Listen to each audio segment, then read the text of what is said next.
Assalamualaikum warahmatullahi wabarakatuh. Perkenalkan, nama saya Ardila Rika Fadila Qaida dengan NIM 232121259. Di sini saya akan mempresentasikan book review untuk memenuhi tugas hukum acara pidana yang diampu oleh Bapak Yusuf. Diktat Hukum Acara Pidana yang ditulis oleh Muhammad Khairul Lizal merupakan sebuah panduan komprehensif yang ditunjukkan untuk membantu mahasiswa dari praktisi hukum dalam memahami dasar-dasar hukum acara pidana di Indonesia. Diterbitkan pertama kali pada Februari 2021 oleh Lembaga Studi Hukum Pidana atau yang disebut LSHP.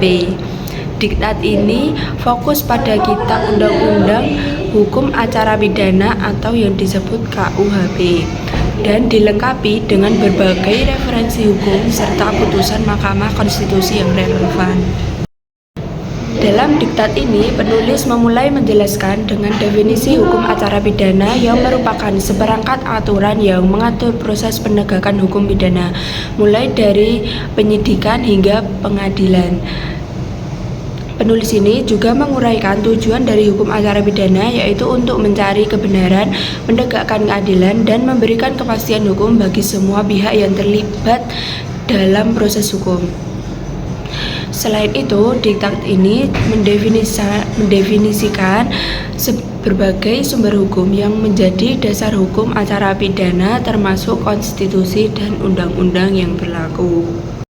Selanjutnya, membahas prinsip-prinsip dasar hukum acara pidana seperti prinsip legalitas yang menegaskan bahwa tidak ada tindakan pidana tanpa undang-undang yang jelas, serta prinsip praduga tak bersalah yang menjamin hak tersangka dan terdakwa hingga terbukti bersalah di pengadilan. Diktat ini juga menekankan pentingnya hak atas hukum yang memberikan akses kepada individu untuk mendapatkan pendampingan hukum, terutama bagi mereka yang tidak mampu. Buku ini juga menjelaskan peran berbagai pihak dalam proses hukum, termasuk penyidik yang bertanggung jawab untuk mengumpulkan bukti, jasa yang melakukan penuntutan, hakim yang memimpin persidangan, serta penasihat hukum yang memberikan bantuan kepada pembela. Di sini juga menguraikan proses penyidikan dan penuntutan secara rinci, termasuk hak-hak tersangka dari penjahat selama proses tersebut, serta prosedur yang harus diikuti oleh penyidik dan jaksa. Dalam mengenai perpisahan, di sini juga menjelaskan struktur dan perpisahan termasuk penyajian bukti, pemeriksaan sanksi, dan argumen dari kedua belah pihak. Di sini juga membahas proses pengambilan keputusan oleh hakim dan bagaimana keputusan tersebut harus didasarkan pada bukti yang sah dan relevan.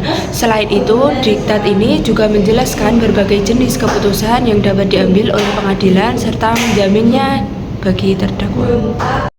Selain itu, di sini juga membahas opsi yang tersedia bagi pihak-pihak yang tidak puas dengan keputusan pengadilan, termasuk upaya hukum biasa seperti banding dan kasasi, serta upaya hukum luar biasa seperti peninjauan kembali. Penulis ini juga menekankan pentingnya pemahaman tentang prosedur hukum ini untuk memastikan bahwa hak-hak individu dilindungi dan keadilan dapat ditegakkan. Jadi secara keseluruhan yang sudah saya uraikan, dapat disimpulkan buku ini berfungsi sebagai sumber informasi yang penting dan mendalam bagi mahasiswa dan praktisi hukum, menekankan pentingnya prinsip-prinsip hukum, hak individu, dan prosedur yang harus diikuti dalam sistem pidana di Indonesia. Tidak hanya memberikan pemahaman teoris tetapi juga praktis mengenai bagaimana hukum acara pidana menerapkan dalam konteks yang nyata. Sekian dari saya, bila ada salah kata mohon dimaafkan. Wassalamualaikum warahmatullahi wabarakatuh.